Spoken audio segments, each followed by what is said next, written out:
नमस्कार, मेरा नाम है नीलेश मिश्रा। आप देख रहे हैं आज तक का गांव कनेक्शन।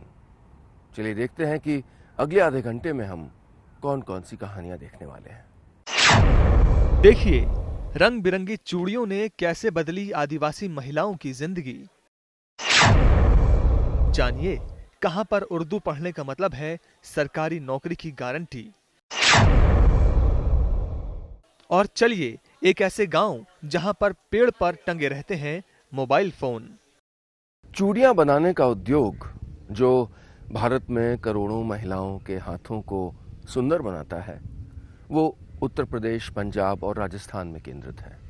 लेकिन अब एक नए राज्य से इस उद्योग में एक नई कला का प्रवेश हो रहा है। झारखंड की महिलाओं ने चूड़ी के उद्योग में कदम रखा है। झारखंड के खूंटी जिले में महिलाओं ने चूड़ियां जब बनाना शुरू किया तो उसकी मांग धीरे धीरे शहरों तक पहुंच गई और अब विदेशों तक में इन चूड़ियों के दीवाने हैं। गोरी है कलाइया, तुला दे मुझे हरी हरी चूड़ियां,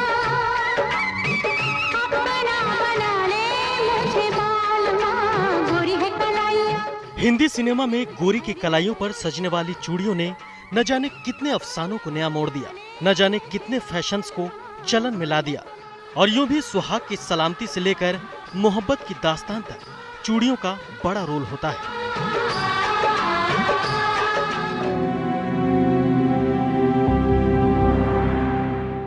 लेकिन इस सारी चटक मटक के पीछे की दुनिया है जो अंधेरे के बीच से इन चूड़ियों के लिए चमक ढूंढ कर लाती है। झारखंड के खूंटी जिले के तोरपा गांव की ये महिलाएं चकाचौंध की दुनिया को ज्यादा नहीं जानती, लेकिन उनके हाथ की कारीगरी को दुनिया जानती है। विशेष करके लाहा का प्रशिक्षण हम लोगों ने यहाँ 4 गांव के महिलाओं को दिया, जो कि बिशनपुर के 2 ग्रुप, मरचा का 1 ग्रुप और बगिया का 1 ग्रुप। तो करीब करीब हर ग्रुप से 15-15 महिलाओं को, कुल मिलाकर 60 महिलाओं को प्रशिक्षण दिया। यहाँ से विदेश से भी चूड़ी के लिए मांग आ रही है। चूड़ियों के कारोबार पर पारंपरिक तौर पर पंजाब, उत्तर प्रदेश या राजस्थान को ही महारत हासिल है, लेकिन अब घोर नक्सल प्रभावित इलाकों से हुनर की नई पहचान निकलकर सामने आ रही है। कारोबार बढ़ रहा है और वो सिर्फ चूड़ियों तक ही सीमित नहीं रहा है, बल्कि इन महिलाओं के हाथों से बने शोपीस की भी भारी मांग है। लाह का बहुत सारा आइटम बनता है, उसमें विशेषकर हम लोग चूड़ी के बारे में ही बताए, महिलाओं को हम लोग मोटिवेट किए। शुरुआती में 3-4 महिलाओं को ट्रेनिंग दिए, महिलाओं ने शुरुआती में बनाया, बहुत अच्छा बना रही हैं और इसका मांग बहुत जगह है। इन महिलाओं की कामयाबी के पीछे उनका हौसला है और यही वजह है जिसके बल पर बिना किसी सरकारी प्रशिक्षण के इनकी कारीगरी एक मुकाम हासिल कर रही है। लेकिन इतना तय है कि जिस दिन इन हाथों के हुनर को प्रोफेशनल्स पहचान मिल गई, उस दिन इनका नाम शोहरत के आसमान पर लिखा जाने लगेगा। खूंटी से धर्मवीर सिन्हा, आज तक। मुझे हमेशा इस बात का अफसोस रहा है कि हालांकि मैं शायरी और गाने तो उर्दू में लिखता हूं, लेकिन उर्दू लिखना नहीं सीख पाया। मेरी तरह ऐसे बहुत से लोग हैं जो उर्दू लिखना पढ़ना जानते हैं, सीखना चाहते हैं, लेकिन उनको अवसर नहीं मिलते। लेकिन इस वक्त मैं बात कर रहा हूं राजस्थान की, जहां पर जयपुर से 100 किलोमीटर दूर एक गांव में एक व्यक्ति को यह आभास हुआ कि अनुसूचित जनजाति की जो पद हैं उर्दू सीखने वालों के लिए, वो अक्सर खाली रह जाते हैं। इस गांव में भी अनुसूचित जनजातियों के बहुत से लोग रहते थे जो रोजगार की तलाश में थे। भविष्य थोड़ा सा अंधेरे में था। तो ये शहर गए, इन्होंने उर्दू सीखी, उर्दू के लेक्चरर बने और वापस आकर और लोगों को उर्दू सिखानी शुरू कर दी। और देखते ही देखते इसी गांव के बहुत से लोग बहुत से घरों में रोजगार ला पाए उर्दू के बल पे। और इसमें लगभग 1/3 संख्या लड़कियों की थी। एक गांव का उर्दू से खूबसूरत जुड़ाव।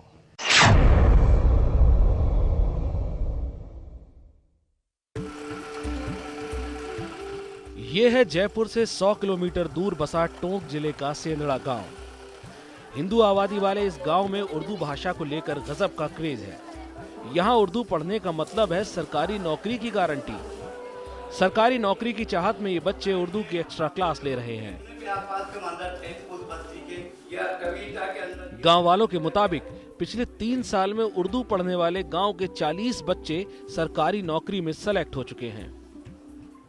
हमें रोजगार मिलेगा, जल्दी नौकरी मिल जाएगी। उर्दू सीखने से नौकरी में बहुत, हमारे गांव से बहुत आदमी नौकरी में लग गए, इसलिए हमने भी उर्दू ले ली। उर्दू पढ़ने में मुझे बहुत इंटरेस्ट है और उर्दू पढ़कर मैं कुछ बनना चाहती हूँ।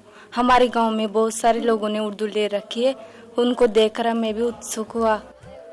टोंक के सेंदड़ा गांव में एक भी मुस्लिम परिवार नहीं है।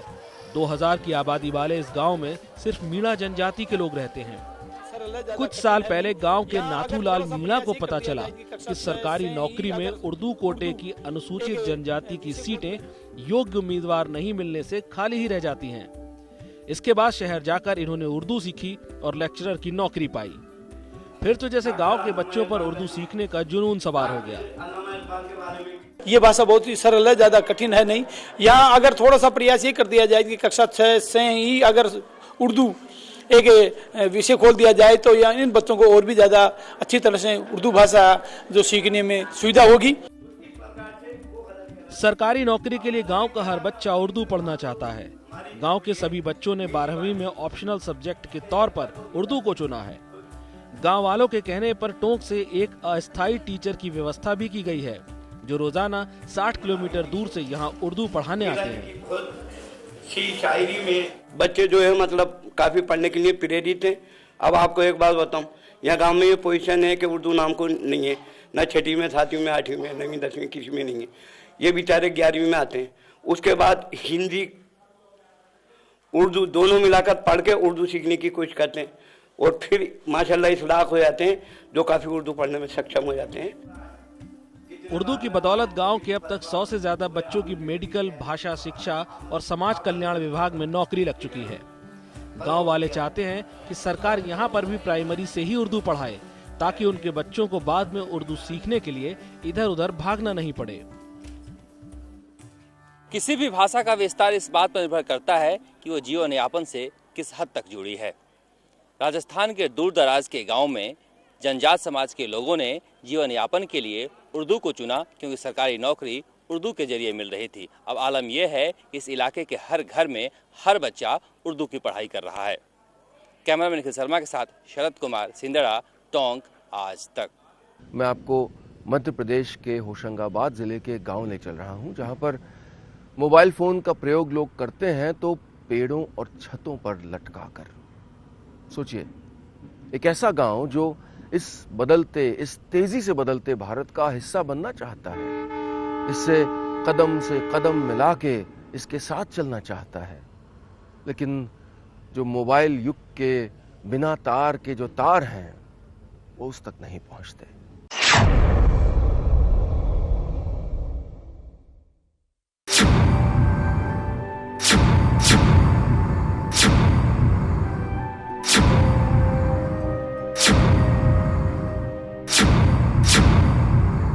पेड़ पर चढ़कर मोबाइल से बात करते लोग, घर की छत पर मोबाइल से बात करते लोग, पेड़ के तने पर टंगे मोबाइल सेट, पेड़ की डाल पर बंधे मोबाइल फोन। ये तस्वीरें मध्य प्रदेश के होशंगाबाद के पालनपुर गांव की हैं। ये गांव अपने आप में अनूठा है। यहाँ शहर जैसी हर सुविधा मिल जाएगी सिवाय मोबाइल नेटवर्क के। हालत यह है कि पालनपुर गांव में लोग नेटवर्क के लिए मोबाइल फोन को पेड़ से लटकाकर या फिर मकान की छत पर टांग कर रखते हैं।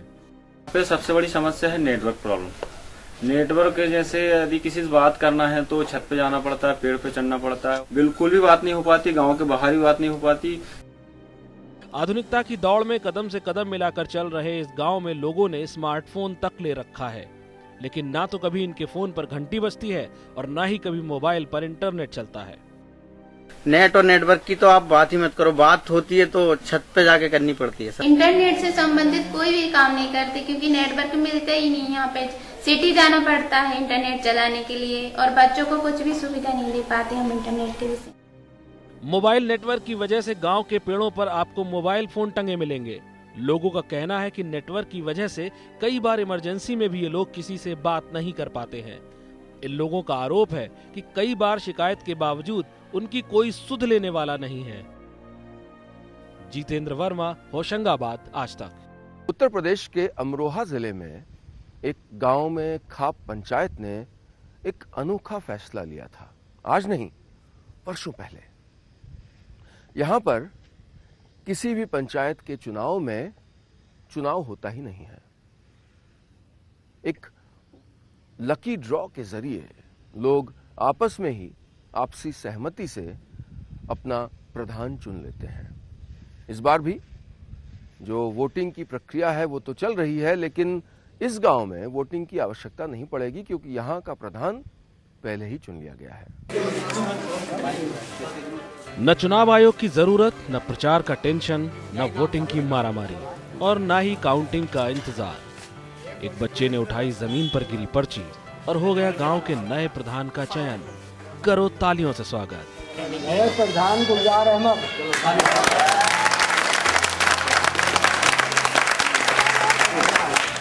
गांव के नए प्रधान के चयन की तस्वीरें यूपी के अमरोहा के गांव चकपायती की हैं। यूपी में प्रधानी का चुनाव चल रहा है। 4 चरणों में होने वाले इस चुनाव में वोटों की गिनती भले ही 9 दिसंबर को होनी है, लेकिन यहां पर चुनाव से पहले ही निर्विरोध हो गया है प्रधान का चयन। यूपी के अमरोहा के चकपायती गांव में आजादी से लेकर आज तक प्रधानी के चुनाव के लिए वोटिंग नहीं हुई। चुनाव की अधिसूचना जारी होने के बाद गांव में खाप पंचायत बैठती है। गांव के 6 परिवार के लोगों के नाम की पर्ची बनाई जाती है और फिर लकी ड्रॉ से होता है नए प्रधान का चयन। लकी ड्रॉ के बाद सभी से उनकी रजामंदी पूछी जाती है।